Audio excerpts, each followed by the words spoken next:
Tersangka membawa golok dan dasi dari rumah sebelum menemui korban. Tersangka diduga menjerat leher. Anggi Aulia Arsyad menggunakan dasi yang sebelumnya telah dibawa dari rumah. Polisi menyebut penjeratan dilakukan dari arah belakang hingga korban tidak sadarkan diri. Setelah itu, menurut penyidik, korban yang berada dalam kondisi lemas sempat dibawa berputar-putar menggunakan mobil. Kemudian tubuh korban diduga dibawa menuju flyover Bogor Outer Ring Road dan dilempar ke bawah, ke kawasan Jalan Soleh Iskandar, Kota Bogor. Berdasarkan hasil pemeriksaan medis awal, Anggi Aulia Arsyad mengalami luka berat di beberapa bagian tubuh. Di antaranya patah tulang pada beberapa tulang rusuk sisi kiri, tulang lengan atas kiri, hingga tulang ekor.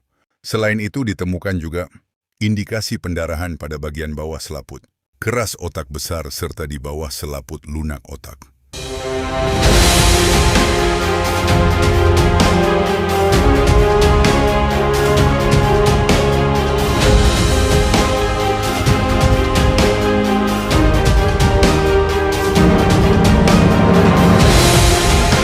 Sabtu dini hari, 23 Mei 2026.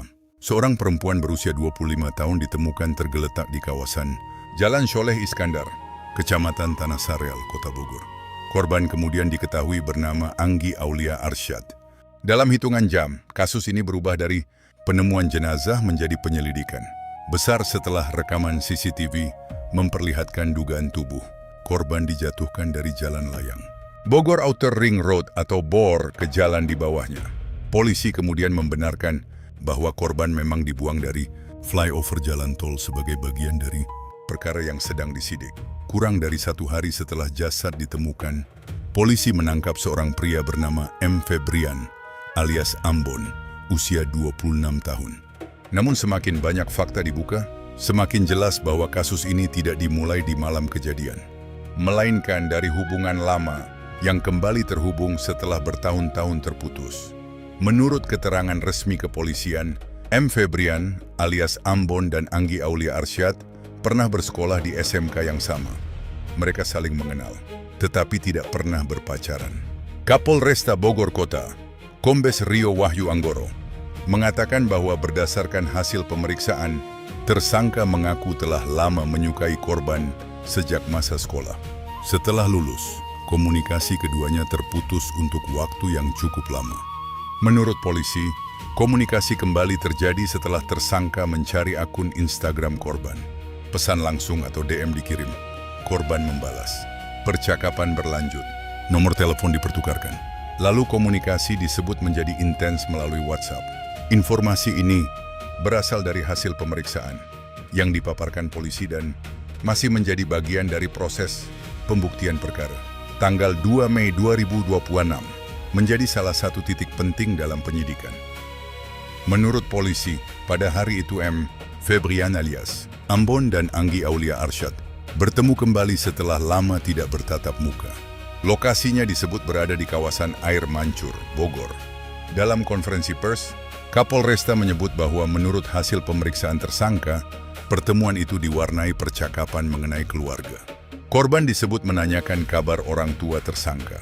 Menurut versi hasil pemeriksaan tersangka yang dipaparkan polisi, M. Febrian menjawab bahwa dirinya sudah tidak memiliki orang tua. Setelah itu, menurut pengakuan tersangka kepada polisi, muncul kalimat dari korban yang dianggap menyinggung dan membuat tersangka sakit hati. Polisi menegaskan bahwa ini adalah hasil pemeriksaan tersangka dan belum diuji di pengadilan. Di titik inilah, menurut penyidik, muncul dugaan awal motif yang kemudian berkembang menjadi dendam. Menurut polisi, setelah pertemuan tanggal 2 Mei, komunikasi antara keduanya masih berjalan. Namun penyidik menyebut tersangka mengaku menyimpan rasa sakit hati selama sekitar 2 minggu. Pelarian itu berakhir di tol Cisumdawu. Menurut polisi, M. Febrian alias Ambon ditangkap saat masih membawa mobil korban.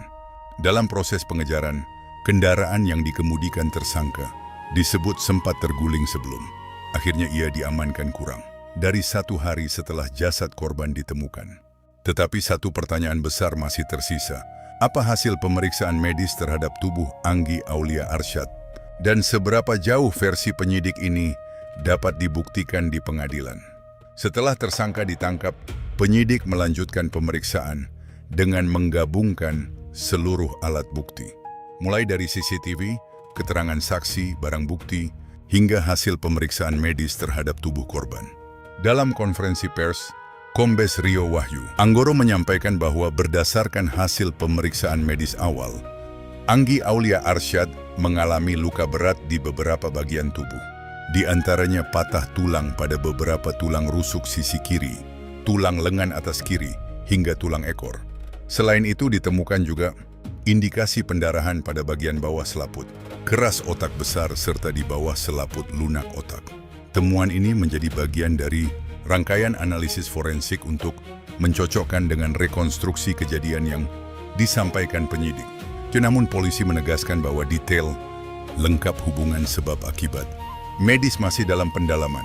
Perkara ini kini tidak lagi berada pada tahap awal penyelidikan. Polisi telah menetapkan M. Febrian alias Ambon sebagai tersangka dan melakukan penahanan resmi di Polresta Bogor Kota. Dalam konferensi pers yang sama, penyidik menjerat tersangka dengan sejumlah pasal, termasuk pembunuhan berencana, penganiayaan berat, serta ketentuan terkait penggunaan senjata tajam. Polisi menyebut penerapan pasal berlapis dilakukan agar perkara ini dapat diproses secara maksimal sesuai dugaan perbuatan yang dilakukan. Ancaman hukuman yang disampaikan berkisar antara belasan hingga puluhan tahun penjara sesuai ketentuan KUHP baru yang digunakan dalam penyidikan. Namun di saat yang sama, polisi juga menegaskan satu hal penting, penyidikan belum berhenti. Karena mereka masih mencari kemungkinan adanya motif lain di luar pengakuan tersangka. Kasus ini kini telah berubah dari sebuah rekaman viral menjadi berkas perkara dengan pasal pembunuhan berencana. Tetapi di balik semua itu, yang tersisa tetap satu nama, Anggi Aulia Arsyad. Seseorang yang disebut berpamitan untuk bertemu dan ngopi pada malam 22 Mei, namun tidak pernah kembali. Dan di sisi lain, penyidikan masih terus berjalan untuk memastikan mana yang benar-benar fakta hukum dan mana yang masih harus dibuktikan di ruang pengadilan. Karena pada akhirnya, sebuah kasus tidak hanya ditentukan oleh cerita, tetapi oleh bukti yang diuji sampai akhir.